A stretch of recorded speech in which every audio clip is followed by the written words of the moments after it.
Hello friends, welcome back to আবার new blog. তো আজ চলে গেছিলাম আমার দিদুন বাড়ির ছাদে। তো দিদুন বাড়িতে গিয়ে আমি ছাদের মধ্যে গাছগুলো সব দেখছিলাম যে মামা কী কী গাছ লাগিয়েছে। তো দেখলাম নানান ধরনের মামা ফুল গাছ লাগিয়েছে। তো আমার দেখে খুবই ভালো লাগলো। তো আমি ভিডিওটা করেই ফেললাম। তোমরাও দেখো কি সুন্দর সুন্দর ধরো হলুদ গাঁদা যেটা আছে কি সুন্দর থোপা থোপা হয়েছিল, আমাদের ভিডিওর মাধ্যমে দেখতেই পাচ্ছ। এছাড়াও নানান ধরনের গাছ, একটা আম গাছও দেখলাম। আম গাছটা এতটা সুন্দর ছোটো ছোটো আমও হয়েছে।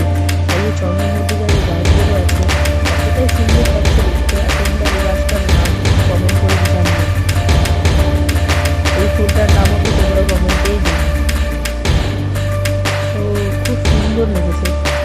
একটা গাছ আছে না, এতটাই সুন্দর লাগছে। এখানে আরও জানি পাঁচটা কতটা মধ্যে আরও জবা ফুল আছে, কিন্তু সেটাকে পোকা দিয়ে গাছ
ধন্যবাদ, টাটা।